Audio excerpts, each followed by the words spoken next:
आज हम करेंगे चैप्टर नंबर 7 डायरेक्टिंग के अंदर प्रिंसिपल्स ऑफ डायरेक्टिंग।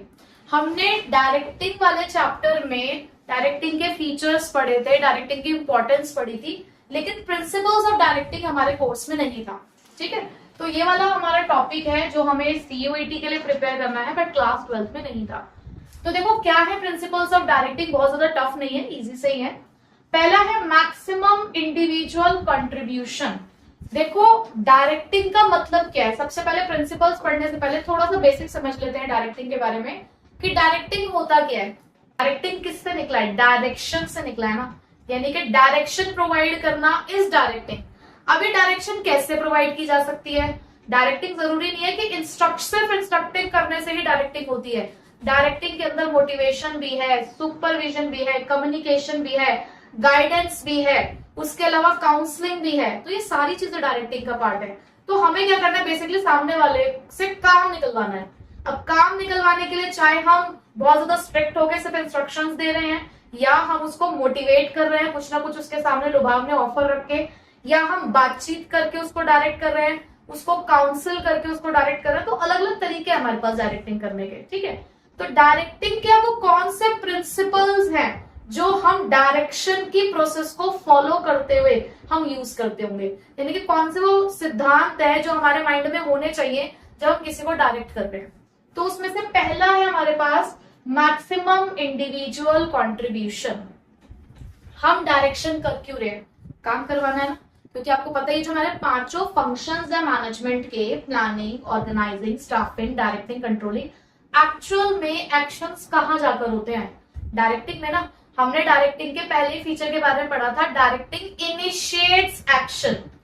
डायरेक्टिंग ये होता है कि हम स्टेज पर पहुंच चुके हैं, हमने रेडी कर लिया है, बाकी के सारे फंक्शंस क्या करते हैं? एक स्टेज को रेडी करते हैं परफॉर्मेंस के लिए, कि हमारे पास स्टेज तो रेडी हो चुका है, जैसे ही आप बोलेंगे एक्शन तो तुरंत परफॉर्मेंस स्टार्ट हो जाएगी, है ना। तो डायरेक्टिंग में हमें एक्शंस पे ही तो वर्क करना है। बट एक होता है एम्प्लॉय जो अपने पूरे एफर्ट्स के साथ काम करता है, और एक होता है एम्प्लॉय जो सिर्फ उतना ही काम करता है जितना उसको करना है, वो अपना मैक्सिमम कंट्रीब्यूशन नहीं देगा। तो डायरेक्टिंग का पहला प्रिंसिपल ये कहता है कि हमें ना लोगों के पहली बात तो पोटेंशियल को पहचानना होगा। एक जो लीडर होता है ना, एक जो सुपरवाइजर होता है, वो अपने फॉलोवर्स या वो अपने सबऑर्डिनेट्स के पोटेंशियल को समझता है। मुझे पता है कि तुम कितना कर सकते हो।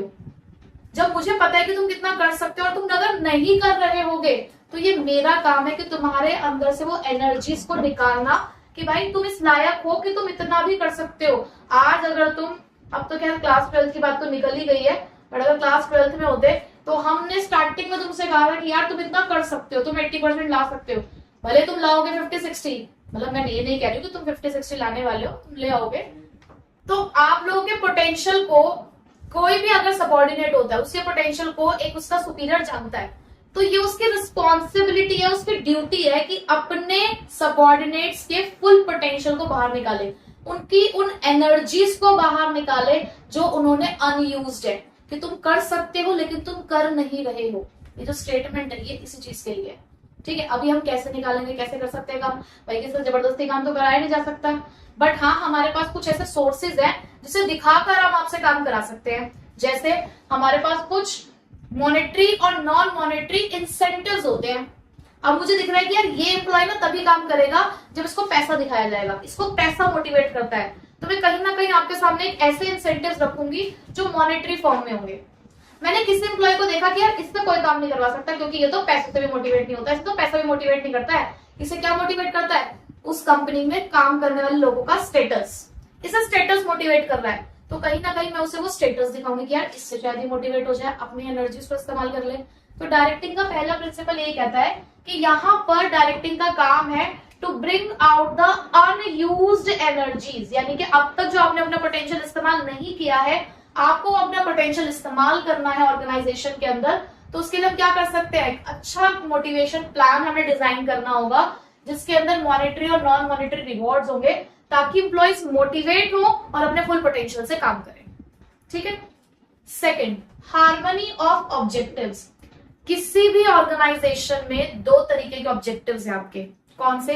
एक तो पूरे ऑर्गेनाइजेशन के ऑब्जेक्टिव होते हैं, एक ऑर्गेनाइजेशनल गोल होता है, और एक हमारे पर्सनल गोल्स भी तो होते हैं, हमारे पर्सनल ऑब्जेक्टिव भी तो हैं। अगर हम किसी ऑर्गेनाइजेशन को ज्वाइन करते हैं तो उसके पीछे कहीं ना कहीं हमारे कुछ पर्सनल गोल्स भी तो है।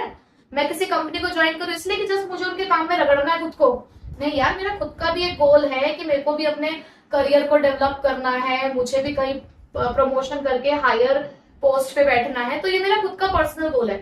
अब अगर कंपनी चाहे कि बस एम्प्लॉय हमारे गोल्स अचीव कर दे, कंपनी पर्सनल गोल्स की तरफ ध्यान ना दे, तो वही वाली बात आ जाएगी, यहाँ पे वो फुल पोटेंशियल से काम ही नहीं करेंगे। और अगर एक एम्प्लॉय सोचे कि मैं सिर्फ अपने पर्सनल गोल्स अचीव कर लूं, कंपनी का गोल से मुझे कोई मतलब नहीं है, तो कंपनी तुम्हें रखेगी क्यों अपने यहाँ पर? तो यहाँ पर हार्मनी लानी है। हार्मनी मतलब एक साथ लेकर आना है। कैसे एक साथ लेकर आना है? कि इस तरीके से चीजों को डिजाइन करना है कि जो एम्प्लॉय है वो अपने ऑर्गेनाइजेशनल गोल्स को अचीव करते करते अपने पर्सनल गोल्स को अचीव कर जाए। जैसे कि मैंने कहा कि अगर इस साल का मंथली टारगेट जो हमने रखा है 10,000 यूनिट्स हमें सेल करनी है, हमने अपने सेल्स मैनेजर को कहा कि अगर, या टीम लीडर को कहा, सेल्स मैनेजर होता है और एक उसके नीचे क्या होता है, टीम लीडर्स होते हैं, तो हमने कहा अपने टीम लीडर को कि अगर आपने अपना मंथली टारगेट जो है 10,000 यूनिट प्रोड्यूस करने का, अगर आप वो प्रोड्यूस कर गए तो हम आपका प्रमोशन कर देंगे। अब कंपनी का गोल क्या है? 10,000 सेल करानी है, और उस टीम लीडर का गोल क्या होगा? प्रमोशन। तो यहाँ पे क्या हुआ, अगर उसे प्रमोशन चाहिए होगा तो वो 10,000 की सेल करवा देगा, नहीं चाहिए होगा तो अपना वही रो धो के जैसे काम कर रहा होगा वैसा करता रहेगा। तो हमें इस तरीके से हार्मनी लेकर आनी है, ठीक है। तो ऑर्गेनाइजेशनल ऑब्जेक्टिव और इंडिविजुअल ऑब्जेक्टिव्स के बीच में एक लड़ाई है, पर हमें लड़ाई नहीं रखनी है, हमें क्या करना है, दोनों को रिकंसाइल करना है, एक साथ लेकर आना है। तो जैसे क्या हो सकता है किसी ऑर्गेनाइजेशन में कि एक एम्प्लॉय कहता है कि मुझे तो अट्रैक्टिव सैलरी मिले, अपने पर्सनल ग्रोथ के लिए वो चाहता है कि मुझे तो अट्रैक्टिव सैलरी मिले, वहीं पे ऑर्गेनाइजेशन क्या चाह रही है कि प्रोडक्टिविटी बढ़ जाए ताकि हम अपने प्रॉफिट्स को अचीव कर सके। तो आप ऐसा करो ना, आप इन दोनों को अपने ऑब्जेक्टिव्स अगर पूरे करने हैं तो कंपनी क्या कहे कि अगर आप हमें प्रॉफिट का एक लिमिट सेट कर दे या फिर सेल का लिमिट सेट कर दे कि अगर आपने इतनी प्रोडक्टिविटी अचीव कर ली तो हम आपको प्रॉफिट का 2% 3% देंगे। आपने अपने एम्प्लॉयज के सामने क्या ऑफर रखा कि अगर आपने प्रोडक्टिविटी इंक्रीज कर दी और आपने उनको एक लेवल बता दिया कि इस लेवल तक अगर आपने इंक्रीज कर दी तो आपको प्रॉफिट, जितना भी हमारा प्रॉफिट होगा उसका 1 या 2% हम आपको देंगे सैलरी के अलावा। तो यहाँ पर अब चाहेगा ना एम्प्लॉय कि ज्यादा प्रॉफिट हो, और ज्यादा प्रॉफिट के लिए उसे क्या करना पड़ेगा, प्रोडक्टिविटी बढ़ानी पड़ेगी। इससे एम्प्लॉय का भी फायदा हो गया और कंपनी का भी फायदा हो गया। तो इस तरीके से हार्मनी लानी है, ठीक है। उसके बाद यूनिटी ऑफ कमांड, भाई ये कोई नई चीज नहीं है, ये तो यूनिटी ऑफ कमांड आप पढ़ के आए हो। यूनिटी ऑफ कमांड का मतलब क्या है? कमांड में यूनिटी होनी चाहिए, इंस्ट्रक्शंस में यूनिटी होनी चाहिए। जब कोई एम्प्लॉय या सबऑर्डिनेट कोई काम कर रहा है तो आप उसे इंस्ट्रक्शन दे रहे हो, तो अगर अलग अलग सुपीरियर भी उसे इंस्ट्रक्शन दे रहे हैं तो उनके इंस्ट्रक्शंस में यूनिटी होनी चाहिए। अब अगर यूनिटी नहीं आ रही है तो इसलिए क्या कहा गया, इसीलिए ये कहा गया that a person should receive the instructions from one superior only, कि भाई किसी भी ऑर्गेनाइजेशन में काम करने वाला जो सबऑर्डिनेट है वो एक बात के लिए किसी एक ही सुपीरियर से इंस्ट्रक्शन ले। वही हमारा पुराने वाला एग्जांपल, एक सेल्स पर्सन को, एक सेल्समैन को कस्टमर के साथ डील करनी थी, ठीक है, तो उसे कस्टमर के साथ डील करने के लिए डिस्काउंट अलाउड करना था। उसे मार्केटिंग मैनेजर ने कहा 10% का डिस्काउंट दे देना, फाइनेंस मैनेजर कहता है सिर्फ 5% का डिस्काउंट दे सकते हो। अब हो गई ना एक ही बात से रिलेटेड दो चीजें, दो लोगों ने अलग अलग इंस्ट्रक्शन दे दी, किसकी बात मानेगा वो? अपनी मानेगा फिर वो। तो यहाँ पर क्या है, अगर कल को टारगेट अचीव नहीं होता है, ऑब्जेक्टिव अचीव नहीं होते हैं, तो उसके पास एक क्या है, एक्सक्यूज है। तो एक कंफ्यूजन भी है ना उसके माइंड में। तो डुअल सबऑर्डिनेशन किसको अराइज करता है? कंफ्यूजन को अराइज करता है। तो उस कंफ्यूजन को दूर करने के लिए ये कहा जाता है कि यूनिटी ऑफ कमांड होनी चाहिए, सबऑर्डिनेट को इंस्ट्रक्शन सिर्फ एक ही सुपीरियर से मिलनी चाहिए, ठीक है। नेक्स्ट है एप्रोप्रिएटनेस ऑफ डायरेक्शन टेक्निक। देखो एक ऑर्गेनाइजेशन में हम डायरेक्शन करते हुए ह्यूमन बीइंग्स के साथ डील करते हैं, और हर एक ह्यूमन बीइंग डिफरेंट है ना, क्या सारे ह्यूमन बीइंग सेम है? हर किसी की जो मोटिवेशनल नीड है वो अलग है। हर किसी को जब आप लीड करोगे ना तो लीड करने का तरीका भी अलग होगा। तो यहाँ पे वो कह रहे हैं कि आप ना डायरेक्शन टेक्निक जब इस्तेमाल करो तो वो एप्रोप्रिएट होनी चाहिए। एप्रोप्रिएट मतलब जिसके लिए जो चीज सुटेबल हो उसके साथ वही टेक्निक इस्तेमाल करनी है। जैसे मैंने अभी प्रीवियसली आपको बताया था कि किसी के लिए पैसा मोटिवेशन का काम कर सकता है, किसी के लिए स्टेटस मोटिवेशन का काम कर सकता है, किसी के लिए ऑर्गेनाइजेशन का क्लाइमेट भी मोटिवेशन का काम कर सकता है। तो ये हमें पहचानना है कि भाई हमारे सबऑर्डिनेट को क्या चाहिए और उसे जो चाहिए उसके हिसाब से ही आपको उसको लीड करना होगा। अब जैसे बच्चे भी अलग तरीके के होते हैं ना, एक बच्चा होता है जो प्यार से समझ जाता है, एक बच्चा होता है जो डांट से समझता है, एक बच्चा होता है तो बेइज्जती से समझता है। तो भाई हर तरीके की टेक्निक इस्तेमाल करनी पड़ती है हम लोगों को। कभी किसी को प्यार से भी समझाना पड़ता है, मार से भी समझाना पड़ता है, थोड़ी बेइज्जती भी करनी पड़ती है कई बार, ताकि समझ आए सामने वाले को। जब तक दिल में उसके जाके लगेगी नहीं वो बात, तो वो कैसे मोटिवेट होगा। तो हमें समझना है कि कौन सी टेक्निक इस्तेमाल की जाएगी। तो यहाँ पर उन्होंने एप्रोप्रिएटनेस के साथ उसी चीज को एक्सप्लेन किया, that appropriate motivational and leadership techniques should be used. For some people money act as a motivator, while for others the promotion. किसी के लिए पैसा मोटिवेशन का काम कर सकता है तो किसी के लिए प्रमोशंस। ठीक है, नेक्स्ट मैनेजरियल कम्युनिकेशन।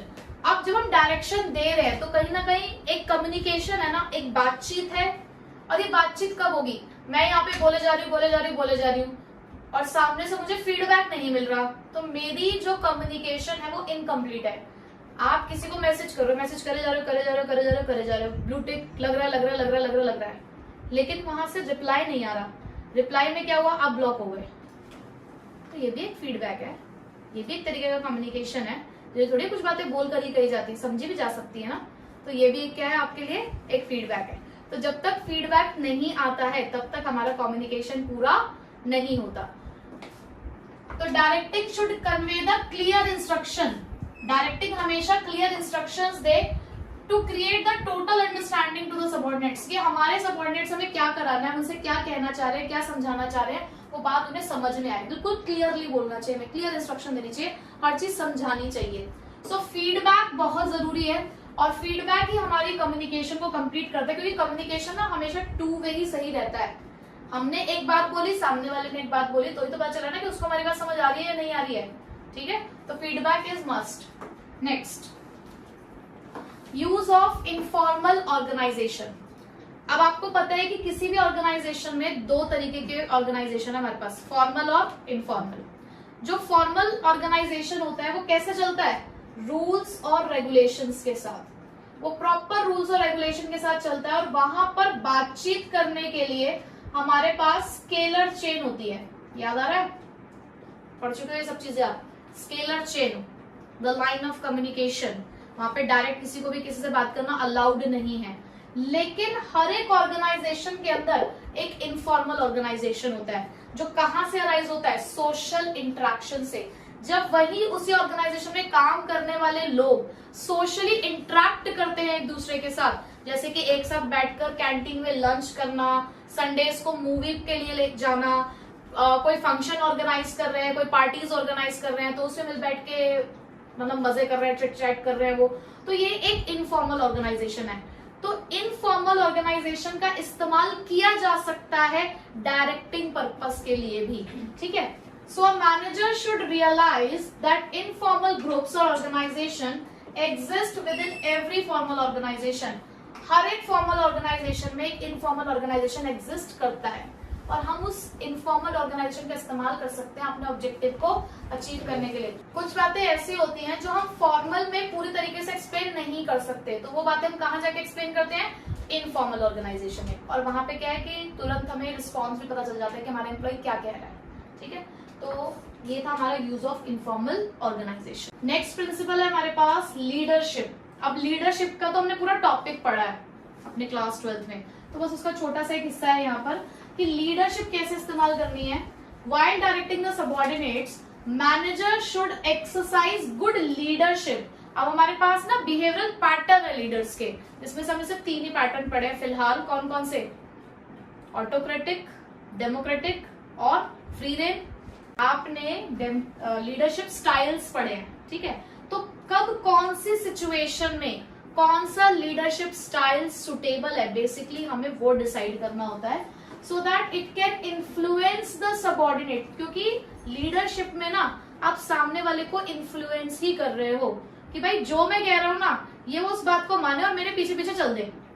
बोलते हैं ना लीडर्स और फॉलोवर्स, तो फॉलोवर्स क्यों कह रहे हो उन्हें, क्योंकि वो उनको फॉलो करें कि जो हम कह रहे हैं आप हमारी बात सुनो समझो और हमें फॉलो करो। तो यहाँ पर हमें उनके बिहेवियर को इन्फ्लुएंस करना है, बट ये सारी चीजें पॉजिटिवली होनी चाहिए without causing the dissatisfaction among them. मतलब हमारा जो सबॉर्डिनेट है वो खुशी खुशी वो बात मानने के लिए रेडी हो जो हम उससे मनवाना चाहते हैं, जो काम हम चाहते हैं, जो तरीका हम चाहते हैं उससे काम करने का, तो उस तरीके से काम करें अपनी इच्छा से, पॉजिटिव वे में। ठीक, लास्ट है फॉलो थ्रू। हमने डायरेक्शन के बारे में इतना सब कुछ पढ़ लिया कि हम ये कर रहे हैं ये कर रहे हैं, बट कहां तक पहुंच रहे हैं ये भी तो देखना जरूरी है। डायरेक्टिंग फॉलो थ्रू के बिना अधूरी है। आपने ऑर्डर्स दे दिए पर वो ऑर्डर्स कितने अच्छे तरीके से इम्प्लीमेंट हुए, कितने अच्छे तरीके से उनपे काम हो रहा है, क्या आपने वो चेक किया, क्या आपने इस चीज को मॉनिटर किया? नहीं। तो प्रिंसिपल ऑफ डायरेक्टिंग यही कहता है कि सिर्फ ऑर्डर दे देना ही सफिशिएंट नहीं है कि आपने सिर्फ ऑर्डर दे दिया और आपका काम खत्म हो गया। नहीं, आपको टाइम टू टाइम फॉलो करना है कि क्या आपने जो ऑर्डर्स दिए वो सही ऑर्डर दिए थे, क्या उन ऑर्डर पे सही तरीके से काम हो रहा है, या कुछ मॉडिफिकेशंस करने की जरूरत है, या उनमें कुछ चेंजेस करने की जरूरत है। तो टाइम टू टाइम हमें इस चीज का भी ध्यान रखना होता है। ठीक है, तो ये हमारे 8 प्रिंसिपल्स है डायरेक्टिंग के। बाकी जितने भी टॉपिक है सिर्फ डायरेक्टिंग वाले पार्ट की मैं बात कर रही हूँ वो कंप्लीट हो चुके हैं आपके ऑलरेडी क्लास 12